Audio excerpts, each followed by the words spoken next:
Top Vert, votre émission dédiée aux questions environnementales à suivre sur Top Congo FM.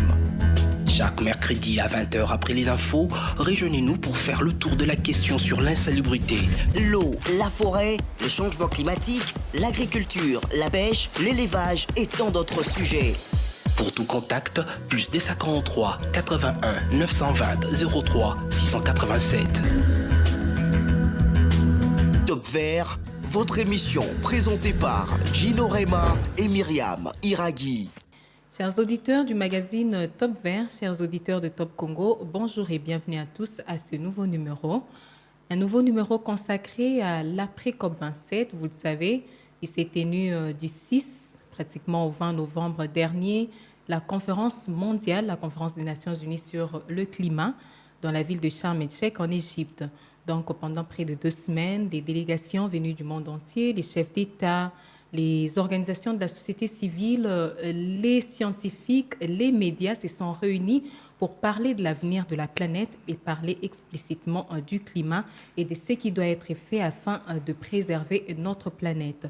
Et bien, dans nos précédentes émissions, dans une de nos précédentes émissions, nous avons abordé le déroulé ou le déroulement de l'émission plutôt de la COP27, pendant qu'on y était encore avec M. Tossi Panupanu, qui est le négociateur senior de la RDC. Nous vous avons promis de revenir vers vous avec la restitution, le compte-rendu de ce qu'aura été la décision finale de cette grande réunion mondiale. Alors, c'est ce qui est en train d'être fait. Nous parlons aujourd'hui de l'après-COP27. Que retenir de cette COP27? Quelles sont les retombées pour la RDC? Et nous avons le plaisir justement d'en parler à nouveau avec M. Tossi Panupanu. M. Tossi Panupanu, bonjour. Bonjour, Madame Iraghi. Et merci d'avoir répondu favorablement à notre invitation. C'est la première fois dans les studios Top Congo, mais ce n'est pas la première fois parce que la première fois, c'était à Sharm el-Sheikh, où on a abordé, comme je le disais tantôt, les questions relatives au déroulement de la COP27 et du cahier des charges de la RDC. Alors, merci et bienvenue à vous. Nous allons passer à la première question. La première question qui est celle d'abord de savoir. Nous savons que la conférence devait commencer initialement comme c'était prévu, du 6 au 18. La fin n'a pas été le cas puisqu'elle a été repoussée de 2 jours. Elle s'est clôturée finalement le 20. Est-ce qu'on peut savoir d'abord pourquoi il y a eu cette prolongation par rapport à la clôture? Ce n'est pas la première fois qu'une COP aille au-delà de la date programmée pour sa clôture. Il y a même eu par le passé une COP qui n'a pas abouti, une COP qui était donc un échec. Et donc c'est vrai qu'au cours des dernières années, les COP ont souvent été en prolongation, que ce soit l'année dernière à Glasgow, la COP 26 en 2021, que ce soit la COP précédente, avant la période de la pandémie en 2019, la COP 25 de Madrid, qui était la COP organisée sous l'égide de la présidence chilienne. Toutes ces COP-là ont été dans les prolongations. Et donc, quelquefois, ce sont des prolongations de quelques heures, où on termine le même vendredi, mais un peu plus tard que 18 heures. Et quelquefois, ça continue le samedi, voire le dimanche, comme c'était le cas à Sharm el-Sheikh. Et c'est pour ça que ça demande d'avoir de l'endurance. Ça demande d'avoir des équipes bien préparées, des équipes qui se soutiennent, qui sont très complémentaires, parce qu'il faut donc pouvoir aller jusqu'au bout de l'effort. Et c'était quoi en fait les défis qu'il fallait relever avant de clôturer cette conférence? Je crois que déjà au départ de la COP, il y avait un premier défi, c'était celui de l'agenda. Il y avait certaines questions qui étaient inscrites à l'ordre du jour, des questions héritées de la COP de Glasgow, des questions héritées de la session de négociation du mois de juin à Bonn. Et il fallait maintenant voir comment adopter un ordre du jour à Sharm el-Sheikh où plusieurs États, plusieurs partis et groupes de partis proposaient des questions à ajouter à l'ordre du jour. Et donc il y avait comme ça 7 questions que les partis proposaient de rajouter à l'ordre du jour. Selon les intérêts des uns et des autres. Selon les intérêts des uns et des autres. Il y avait par exemple la Géorgie, qui est un pays donc d'Asie centrale, d'Europe de l'Est, qui estime que cette sous-région est mal représentée dans les différents organes de la Convention. La Géorgie a présenté à l'ordre du jour la question d'une représentation régionale plus équilibrée dans les organes et différentes structures de la Convention. Le groupe africain a présenté la question des besoins et circonstances particulières du continent africain. Je pense que c'est la Suisse a présenté une question portant sur l'article 2.1c de l'accord de Paris qui demande à ce qu'il y ait un alignement entre les financements financiers, les flux financiers et le profil des émissions de gaz à effet de serre. Il y a également un groupe de partis qui a proposé un ajout à l'ordre du jour sur la nécessité de respecter 1,5 degré de hausse de température globale, puisqu'on sait que l'accord de Paris appelle à 2 degrés, avec la possibilité d'aller à 1,5 degré. Bien entendu, aller à 1,5 degré impose de grosses réductions de gaz à effet de serre, des contraintes socio-économiques importantes. Il y a également une question qui a été proposée à l'ordre du jour sur la décision de la COP 26, l'année d'avant, de procéder au doublement du financement de l'adaptation. Et enfin, donc, il y a eu cette proposition de question à rajouter à l'ordre du jour sur le financement des pertes et préjudices. Et seule cette question-là a été rajoutée à l'ordre du jour. Les 6 autres questions sont entrées dans un processus de consultation menée par la COP, la présidence de la COP, donc la présidence égyptienne de la COP, pour voir comment gérer ces différentes thématiques.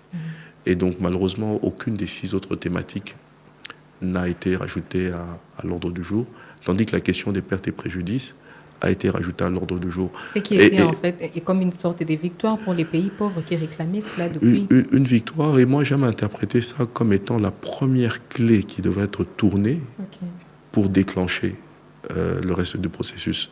Si cette question n'avait pas été inscrite à l'ordre du jour, il y aurait eu un gros blocage, et je pense que la négociation se serait mal déroulée et n'aurait pas abouti à l'accord obtenu le dimanche 20 à l'aube. Alors, il faut reconnaître le rôle de la pré-COP ministérielle de Kinshasa, qui s'est déroulée donc au début du mois d'octobre, où des discussions très ouvertes, très franches, ont permis d'identifier cette question du financement des pertes et préjudices comme étant une condition sine qua non pour les pays en développement de pouvoir aller dans la discussion à Sharm el-Sheikh. Donc je pense que l'un des héritages de la pré-COP que nous avons organisé ici, au mois d'octobre, a été justement une acceptation, un consensus autour de cette question, qui est une question extrêmement sensible pour beaucoup de pays développés, parce qu'ils ont peur que cette question du financement des pertes et préjudices puisse aboutir à certaines actions juridiques où certains pays vont exiger une compensation par rapport aux impacts subis liés au changement climatique. C'est pour cette raison qu'ils ont voulu que ça soit clairement inscrit, qu'il n'y aurait pas de contraintes juridiques quant à ce. C'est ça. Donc la formulation a été justement avec certains éléments de langage pour éviter que ça puisse s'ouvrir vers une voie de poursuite judiciaire. Donc c'est une question qui demeure certes politique, mais qui qui s'est tenue et qui va continuer à se tenir sous le prisme vraiment de certains paramètres plutôt techniques. Et donc c'est une question extrêmement complexe que les gens ne comprennent pas forcément, parce que les gens parfois font une espèce d'amalgame entre la question de l'adaptation et celle des pertes et préjudices. Et justement, puisqu'on en parle, c'est quoi la différence? L'adaptation, c'est l'autre volet de l'action climatique. Le premier volet, c'est l'atténuation, réduire les émissions de gaz à effet de serre. L'adaptation, c'est faire face aux effets néfastes de ce changement climatique. Alors, les pertes et préjudices, c'est une thématique particulière, parce que cette thématique-là identifie la spécificité selon laquelle, même si nous procédons à une réduction totale des émissions de gaz à effet de serre, même s'il n'y a plus d'émissions de gaz à effet de serre, Parce que le fait qu'on doive s'adapter, qu'on doit faire face aux effets néfastes, c'est parce qu'il y a des émissions de gaz à effet de serre qui sont là. Mais aujourd'hui, si les émissions sont réduites à zéro, il n'y aura plus de besoin d'adaptation, parce que les besoins d'adaptation seront également réduits à zéro. Mais les pertes et préjudices vont continuer. C'est-à-dire que même si on n'émet plus de gaz à effet de serre, il y a certains phénomènes induits qui ont été initiés qui ne vont pas s'arrêter. Et la complexité de cette question, c'est qu'il y a des pertes économiques et il y a des pertes non économiques. C'est-à-dire que si vous êtes un pays touristique et que votre littoral est détruit à cause de la hausse du niveau de la mer, vous devez mettre un doigt sur la valeur de ce qui est perdu. Mais il y a également une dimension en termes de perte d'héritage culturel. Supposons par exemple qu'il y a un site qui était un site sacré pour une certaine population et que ce site se retrouve sous l'eau. Il n'y a pas de compensation financière qui puisse être faite. Or, ce site va être victime d'un changement climatique qui a été créé par d'autres pays que le pays qui subit. Alors il y a également des phénomènes à évolution lente, comme la hausse du niveau de la mer, les coraux qui blanchissent, et il y a des phénomènes qui sont plus rapides, tels que des tempêtes, des tornades, des ouragans, et qui peuvent avoir des pertes énormes. Alors, les pays développés estiment qu'il y a suffisamment d'arrangements en place pour gérer cette thématique des pertes et préjudices. C'est-à-dire quoi ? C'est-à-dire que lorsqu'il y a une hausse du niveau de la mer, c'est possible d'acheter une assurance contre ça. Lorsqu'il y a une tempête qui arrive, c'est possible de mettre en place des mécanismes d'alerte précoce, que les fermiers, les agriculteurs sachent que il va y avoir de mauvais temps, il faut que je prenne des mesures.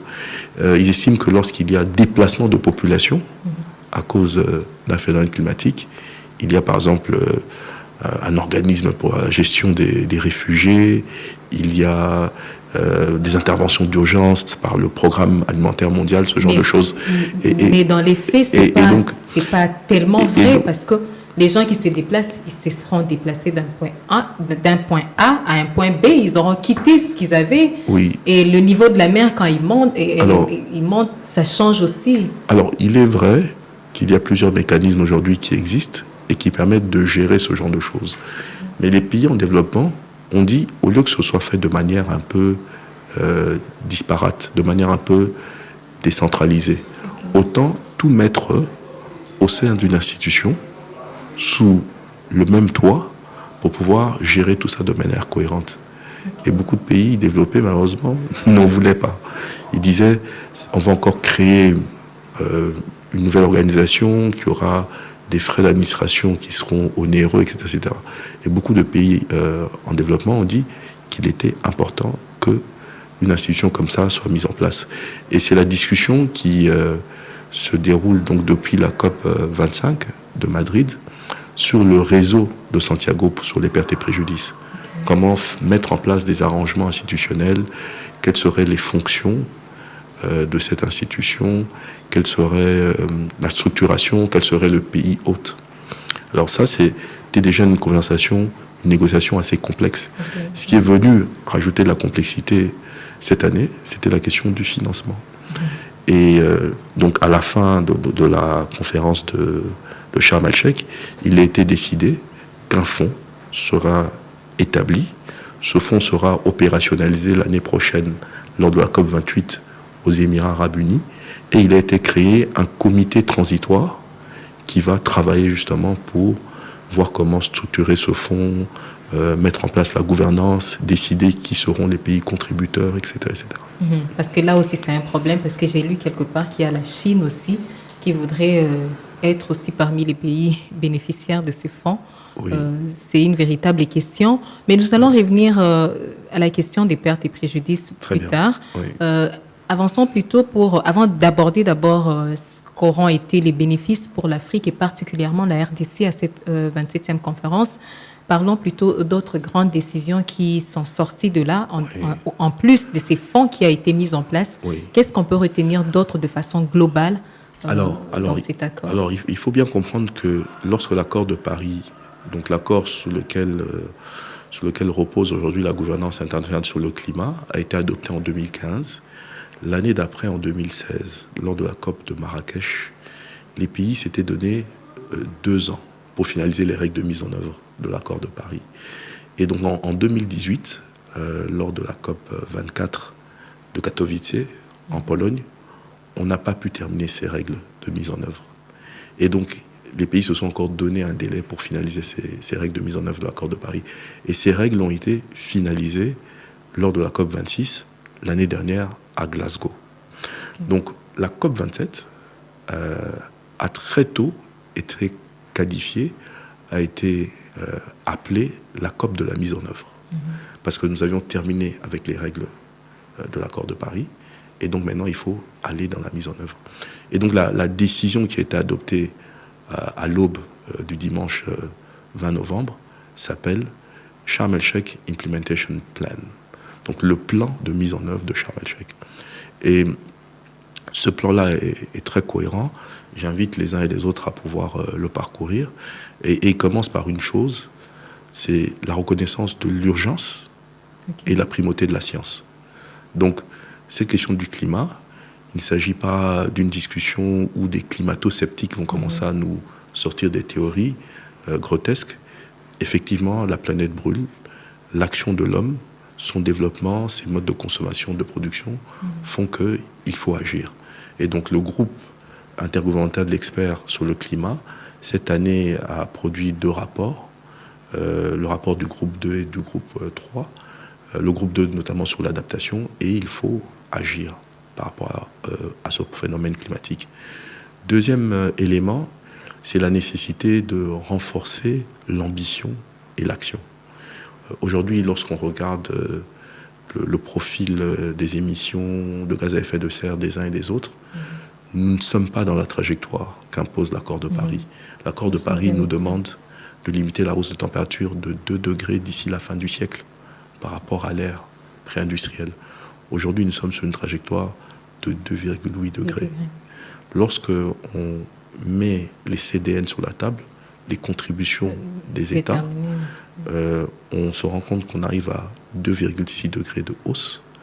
Une parenthèse, à travers les contributions, des contributions des États, on voit leur engagement à réduire c'est ça. Leurs par exemple, émissions. Par exemple, la RDC avait d'abord, en 2015, pris l'engagement de réduire ses émissions entre 2021 et 2030 de 17%. On nous a appelé, dans le cadre du rehaussement de l'ambition, à revoir nos émissions, à revoir notre CDN, et nous avons pris l'engagement de réduire à 21%. Mais une grosse partie de cette CDN est conditionnée au financement international. Donc notre CDN à nous, on l'évalue à environ 48 milliards de dollars. Et le gros est conditionné au financement. Donc lorsqu'on prend les CDN non conditionnés au financement, que les pays eux-mêmes décident de mettre en œuvre, on les met ensemble, on les agrège, on est sur une trajectoire de hausse de 2,6 degrés de température d'ici la fin du siècle. Toujours. Lorsqu'on met également les CDN financés par les partenaires, on va sur une trajectoire de 2,4. Et donc, c'est toujours pas suffisant. Donc il faut que les pays revoient leur niveau d'ambition et il faut qu'il y ait le financement qui soit également là. Donc la science, nécessité de rehausser l'ambition, l'atténuation, puisque il faut réduire les émissions de gaz à effet de serre. On estime que pour arriver à une neutralité carbone d'ici 2050, il faut que d'ici 2030, on réduise les émissions actuelles de 43%. Un gros défi. Un gros défi. Qui va accepter d'aller au-delà de ce qu'il s'est fixé comme objectif? Donc l'atténuation. Ensuite, c'est l'adaptation, où un constat amer est fait, qu'il y a vraiment un manque d'alignement entre les besoins d'adaptation et les efforts qui sont mis en place, les ressources qui sont disponibilisées. Et donc, on demande à ce qu'il y ait plus d'efforts en termes d'adaptation. La question des pertes et préjudices, qui a été, pour lesquels on a adopté justement la décision sur le financement. Ensuite, le financement lui-même, climatique. Où est-ce qu'on en est avec les 100 milliards de dollars? Effectivement, ça c'était une grande question Voilà. parce que on va en parler aussi. Et donc les 100 milliards de dollars, donc à Copenhague en 2009, lors de la COP 15, les pays avaient décidé qu'il faudrait mobiliser 100 milliards de dollars par an pour l'action climatique à partir de 2020. Un rapport publié à la fin du mois de juillet par l'OCDE démontre qu'il n'y a que 83,3 milliards de dollars qui ont été mobilisés en 2020. Depuis lors. Alors que les pays s'étaient donné plus d'une dizaine d'années pour y arriver. Et les pays en développement ont fait des estimations, les pays africains également.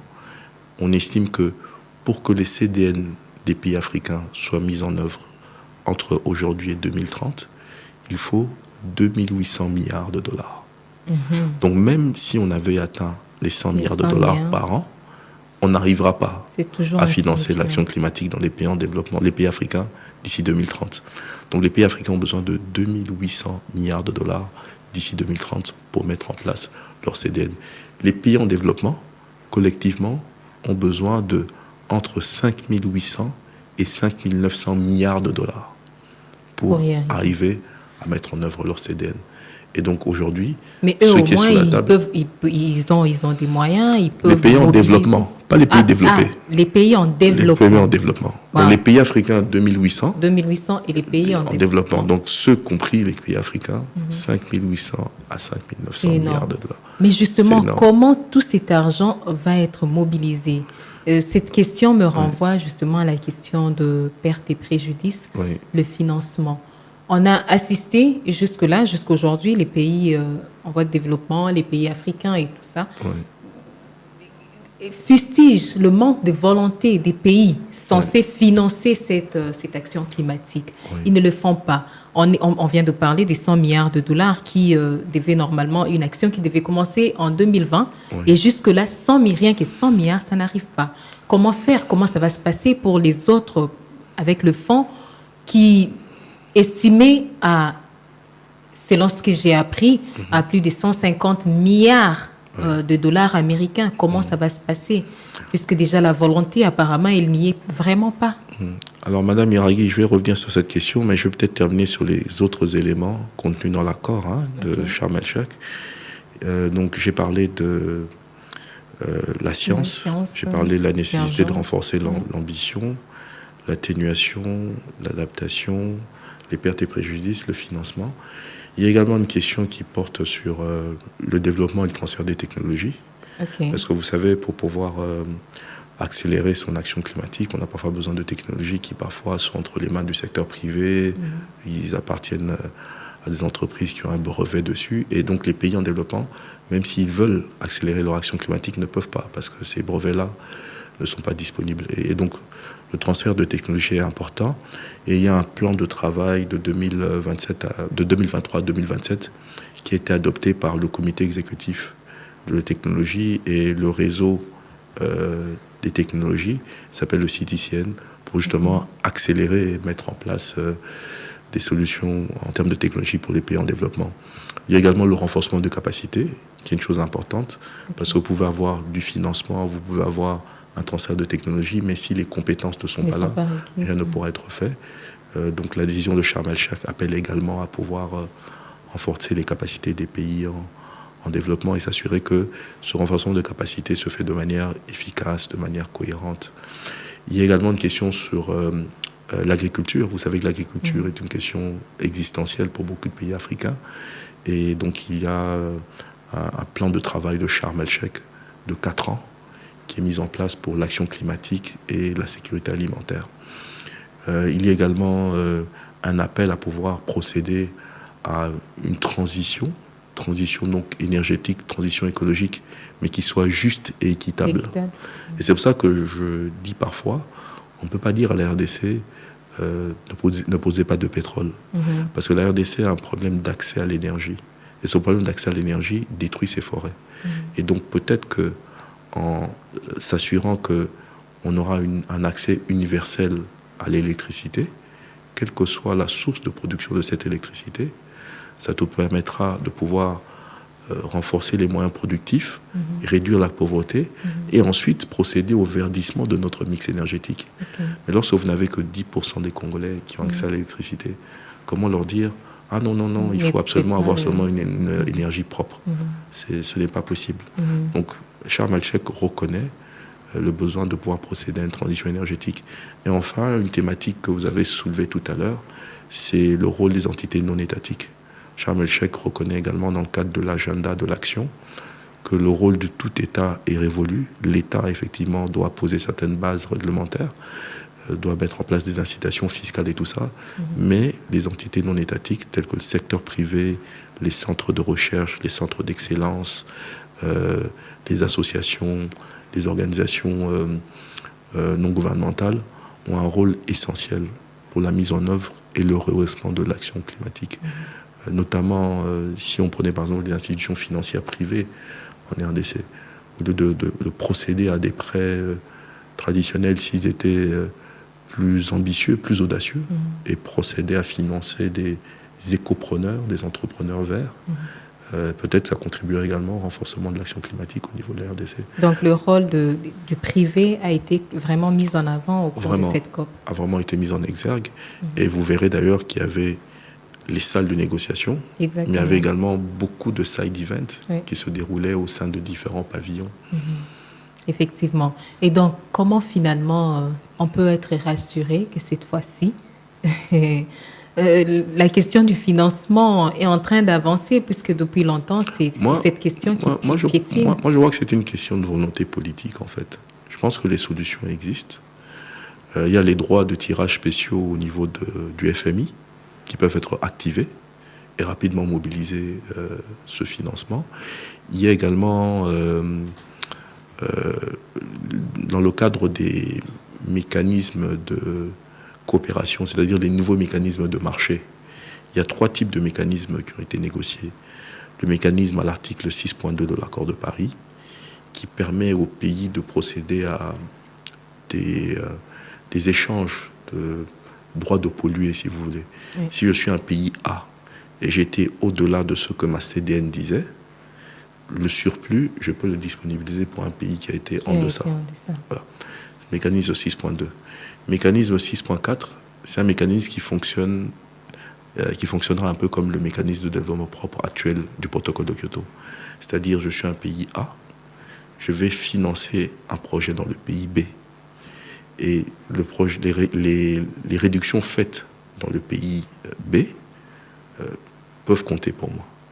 Alors la complexité de ce mécanisme aujourd'hui, contrairement au protocole de Kyoto, c'est que dans le protocole de Kyoto, le pays A, qui finançait dans le pays B, le pays A avait des obligations de réduction, mais le pays B n'avait pas d'obligation de réduction. Donc les réductions faites comptaient pour le pays qui avait financé. Aujourd'hui, et le pays A et le pays B ont des obligations de réduction. Donc maintenant, ça rajoute un peu de complexité. Et donc il y a également le mécanisme 6.8 qui, lui, est les mécanismes non marchands. C'est-à-dire qu'il ne s'agit pas d'échange d'actifs carbone, mais il s'agit de réformes, de politiques qui peuvent être mises en œuvre, de mécanismes de collaboration qui peuvent être mis en œuvre pour réduire les émissions de gaz à effet de serre. Et donc, nous, par exemple, nous avons beaucoup négocié pour que l'article 6.2 puisse être taxé pour financer l'adaptation. Les pays développés ont refusé. Ils ont dit que ça allait enrayer la dynamique qui pourrait exister parce que c'est des marchés carbone qui doivent être libres. Et donc, ils ont rendu ce mécanisme, ce financement facultatif.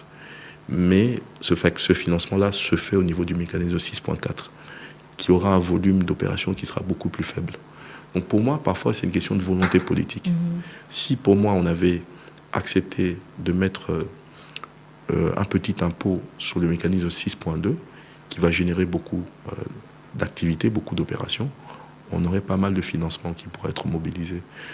Aujourd'hui, lorsqu'on regarde le secteur des marchés financiers au niveau international, tous les jours, il y a des échanges en milliers de milliards qui se font. Lorsqu'on regarde l'argent qui a été mobilisé pour la pandémie, Lorsqu'on a eu ce Effectivement. problème existentiel de Covid, des milliers de milliards ont été Ont été mobilisés. mobilisés. Alors, qu'est-ce qui explique que cette question du climat, qui pour moi est également une question existentielle, qui pour moi est aujourd'hui la première question de solidarité mondiale obligatoire, pourquoi est-ce qu'on n'arrive pas à mobiliser les financements? Moi, je crois que c'est une question de volonté politique. Et le problème, c'est que il y a le coût de l'action climatique et il y a un surcoût qui, lui, est emmené par l'inaction. C'est-à-dire que si l'année prochaine, je devais mettre en place un plan d'adaptation Et que je dans une tarde. province qui me coûterait peut-être 10 millions de dollars, le fait que je retarde cette action à 2 ans, peut-être que le coût va passer à 100 millions. Donc il faut qu'on puisse agir le plus tôt possible parce que l'inaction, en fait, augmente le coût. Et en parlant justement des crédits carbone, on doit signaler que déjà en RDC, puisque je pense que l'entreprise ERA Congo, qui est dans la vente des crédits carbone, a aussi énormément fait des exposés, parlé de ce qui est déjà en train d'être fait ici dans le pays. Donc c'est une dynamique aussi qui est en train de monter et ça peut permettre de mobiliser aussi beaucoup de ressources pour les pays et notamment les provinces qui ont des grandes capacités forestières comme la Chopo, la Chapa. Oui, c'est clair, parce qu'il y a donc des ressources forestières que nous avons qui sont importantes et qui aujourd'hui maintenant malheureusement sont sous la pression. La pression, essentiellement la pression anthropique, la pression de l'homme. Parce que les gens n'ont pas d'énergie. Donc ils vont pour faire du makala, ils utilisent le bois énergie. Mais ce n'est même pas ça le premier moteur de la déforestation. Le premier moteur de la déforestation, c'est l'agriculture itinérante sur brûlis. Les gens ont besoin de se nourrir. Ils n'ont pas de bonnes pratiques agricoles, ils n'ont pas de bonnes techniques. Et donc ils brûlent le sol parce que ça donne un flash de productivité à court terme. Ensuite, la terre se dégrade et ils vont faire ça plus loin. Il y a également des problèmes de gouvernance forestière. Il y a des problèmes au niveau du foncier, de l'aménagement du territoire, différents secteurs qui empiètent sur ces ressources forestières. Et donc, effectivement, lorsque l'État, qui est exsangue en termes de moyens, l'État n'a pas suffisamment de moyens, l'État doit travailler sur des secteurs comme les infrastructures, sur l'éducation, la santé, sur l'entrepreneuriat, sur beaucoup d'autres secteurs. Et donc, quand il s'agit du secteur de l'environnement, l'État n'a pas forcément tous les moyens que l'État souhaiterait avoir. Et donc, voir des acteurs du privé qui sont prêts à prendre le relais pour accompagner l'État dans cet effort de stabilisation du couvert forestier, dans ces efforts de conservation, de gestion durable des forêts, est une chose louable. Maintenant, il faut que ces acteurs du privé qui viennent soient des acteurs qui soient animés par une volonté vertueuse de bien faire les choses. Parce qu'il y a des acteurs qui sont ce qu'on appelle des cow-boys du carbone, c'est-à-dire qu'ils viennent, ils essaient de faire signer des choses, et ils vont revendre rapidement, sans vraiment qu'il y ait une volonté d'accompagnement, de développement, de réduction de pauvreté, de transformation au niveau local. Concrètes. Voilà. Et donc c'est pour ça que l'État doit également légiférer. Et donc il y a, je pense, une démarche dans ce sens où la loi portant principes fondamentaux de l'environnement est en train d'être revue pour pouvoir insérer des dispositions portant sur les marchés du carbone, l'établissement d'une autorité nationale pour régir le carbone, ainsi qu'un traitement clair au niveau légal de ce qu'est un actif carbone, de ce qu'est une tonne carbone, comment cela doit être fiscalisé, etc. Et donc nous y allons petit à petit, mais il faut qu'il y ait un cadre qui soit mis en place pour qu'on puisse s'assurer qu'il y ait une bonne comptabilité de tous ces crédits carbone qui sont générés. Parce qu'à un moment donné, tout ce qui est fait au niveau sous-national va devoir être agrégé et il faudra qu'au niveau national, on puisse répondre de tous ces actifs qui ont été commercialisés. Et il faudra également que le cadre légal, le cadre réglementaire qui est mis en place ne fasse pas peur aux investisseurs, qui ne soit pas un cadre qui leur fait payer trop de taxes, trop d'impôts, pour pouvoir attirer justement ces financements dont on a besoin. Effectivement, nous avançons avec l'émission. Je rappelle à nos auditeurs que nous faisons la restitution de ce qu'a été la COP27 avec M. Tossi Panupanu, qui est le négociateur senior de la RDC. Alors, nous allons parler finalement des bénéfices ou des retombées par rapport à l'Afrique, mais particulièrement de la RDC. Nous savons que les observations de Mme la VPM ont été insérées, selon ce qui nous a été rapporté, au point 80 et 81 de l'accord. Et qu'est-ce qu'on peut retenir finalement? Qu'est-ce que le Congolais lambda peut retenir de la COP27 sur l'impact direct de cette conférence sur notre pays? D'abord, moi je pense que c'est l'appropriation de cette thématique au niveau le plus élevé de l'État. Le chef de l'État avait de longue date prévu de participer à cette COP. Et je rappelle qu'il était également à la COP 26 de Glasgow. Malheureusement, la situation du pays, les bruits de bottes à l'est du pays ont fait qu'il ne puisse plus venir. Mais le Premier ministre Sama Lukonde était là. Il a dignement représenté le chef de l'État. Il a fait son discours de circonstance en plénière et il a participé à plusieurs événements en marge de cette plénière. Il a participé à un événement sur une initiative des leaders sur les forêts. Il a participé à des rencontres en bilatéral avec la directrice générale du FMI. Il a participé à une réunion sur les commissions climat africaines. Il y en a 3, la commission du bassin du Congo, la commission climat du Sahel et la commission des États insulaires. Donc il y avait un déploiement politique, diplomatique de la RDC au niveau le plus élevé là-bas à Sharm el-Sheikh. Au niveau ministériel, je crois qu'il y a également eu la démonstration qu'il ne s'agit pas du monopole du ministère de l'Environnement lorsqu'on parle du climat. Ouais. Ce n'est pas l'environnement, ce n'est pas la forêt, c'est une thématique transversale qui appelle un degré élevé d'interministérialité. Nous avons par exemple vu qu'il y avait le ministre Pius Mabilou qui est venu, qui est le ministre en charge de l'urbanisme, je pense, qui est venu notamment parler de la vision de la RDC pour pouvoir faire des villes modernes qui puissent répondre à certaines normes et contribuer à l'action climat. Il y avait le ministre de l'Industrie qui était là, et bien sûr qui, chaque fois, nous parle du potentiel pour établir une industrie de batteries en RDC avec ses minerais stratégiques. Le ministre de l'Agriculture était là, et vous avez bien vu qu'on a parlé de questions qui portent sur la sécurité alimentaire. Celui des ressources hydrauliques aussi. Le ministre, oui, des ressources hydrauliques. Il était particulièrement actif, il était dans plusieurs événements pour parler de la RDC, de son potentiel en énergie renouvelable, des choses qui sont en train d'être faites, des choses qui sont planifiées. Il y avait le ministre des hydrocarbures qui était là. Il y avait le ministre de l'aménagement du territoire qui était là également. Et le ministre de la communication, bien entendu, qui a accompagné le Premier ministre et qui a suivi tout ça. Il y avait notre vice-premier ministre en charge des affaires étrangères qui était là également. Et donc, on a bien vu, il y avait également la vice-ministre des Finances qui était là, parce que le ministre des Finances n'a pas pu se rendre là. Et donc, cela dénote en tout cas de l'appropriation de cette thématique et de la compréhension.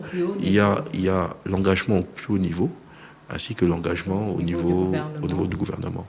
Et même avec les pavillons de la RDC, oui, tout le temps des activités, les gens venaient. C'est vrai. Et tout le mérite. Se cache derrière RDC Pays Solutions. Et tout le mérite donc revient à la maman vice-première ministre en charge de l'environnement et du développement durable, qui s'est vraiment déployée pour s'assurer que la RDC serait bien représentée, dignement représentée.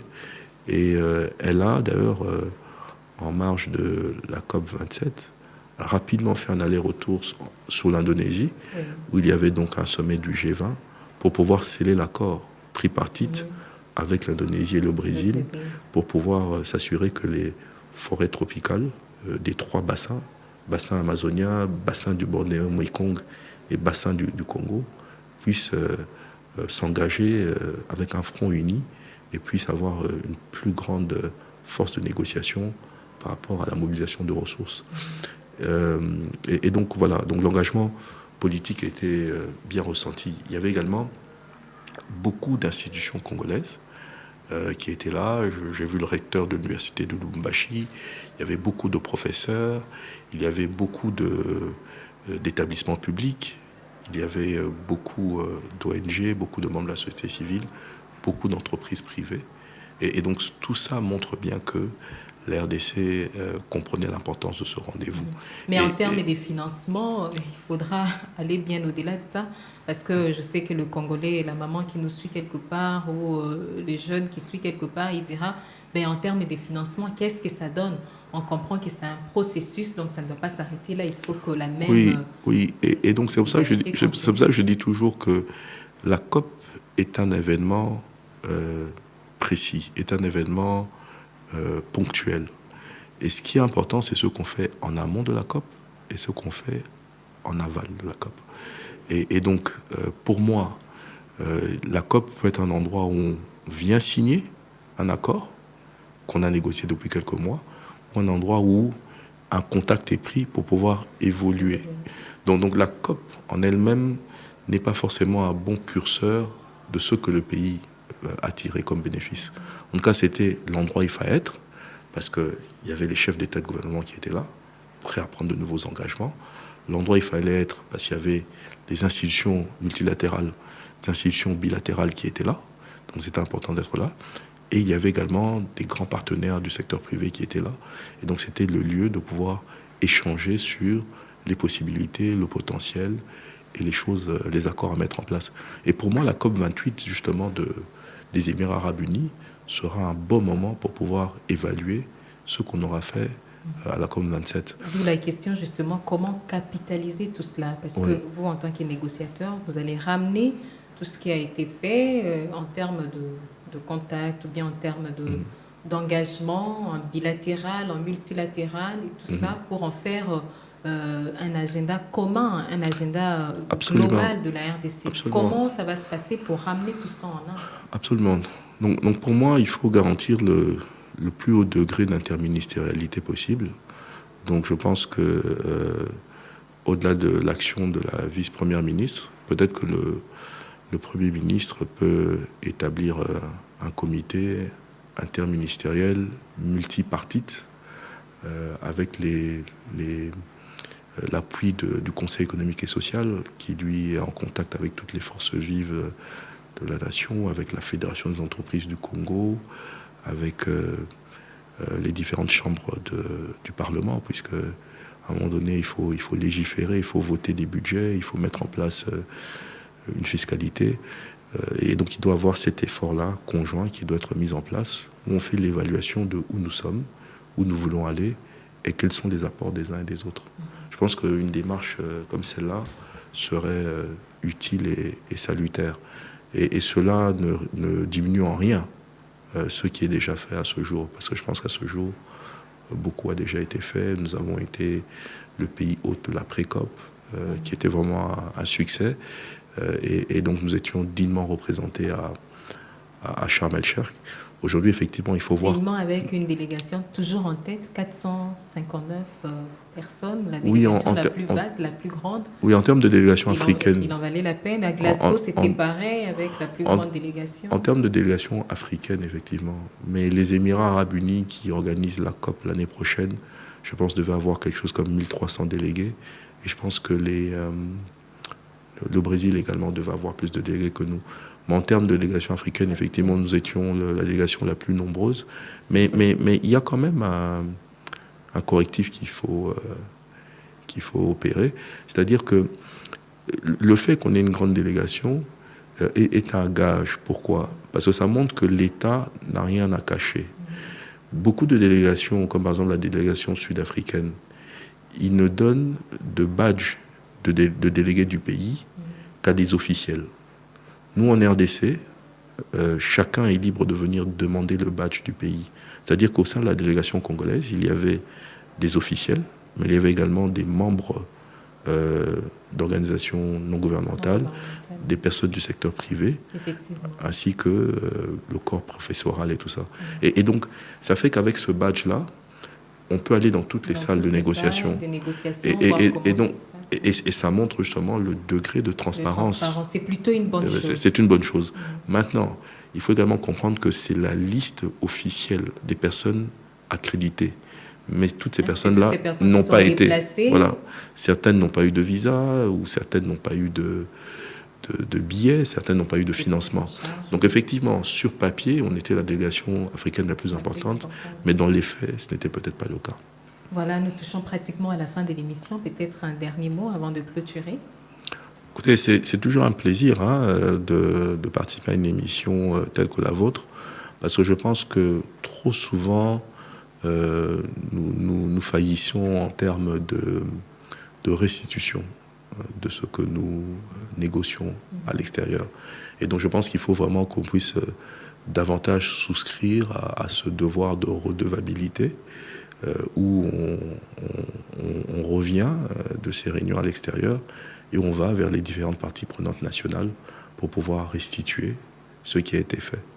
Et donc voilà, le canal de votre émission me permet de me plier à cet exercice, mais il faudrait que demain j'aille dans une école, dans une université, dans une corporation d'hommes d'affaires, ce genre de choses, pour pouvoir effectivement que tout le monde puisse comprendre ce qui a été fait et nous challenger également, nous dire nous ne sommes pas d'accord avec ceci, il faut plutôt aller dans tel sens. Et donc voilà, il faut que ce soit une démarche participative, il faut que ce soit une démarche inclusive, il faut que ce soit une démarche transparente. Et je pense qu'en participant à cette émission, qui est une émission qui a une large écoute, je me plie à ce devoir. Merci beaucoup, Monsieur Tossi Panou, le négociateur senior de la RDC à la COP27 que nous avons reçu. Nous vous remercions et nous estimons et nous restons confiantes que vous serez toujours disposés à venir partager ce que vous faites, et les connaissances également avec les auditeurs. Alors, chers auditeurs, à vous également, nous vous disons merci de nous avoir suivis et nous prenons rendez-vous pour le mercredi prochain. Au revoir. Top Vert, votre émission dédiée aux questions environnementales à suivre sur Top Congo FM. Chaque mercredi à 20h après les infos, rejoignez-nous pour faire le tour de la question sur l'insalubrité. L'eau, la forêt, les changements climatiques, l'agriculture, la pêche, l'élevage et tant d'autres sujets. Pour tout contact, plus des 43 81 920 03 687. Top Vert, votre émission présentée par Gino Rema et Myriam Iraghi.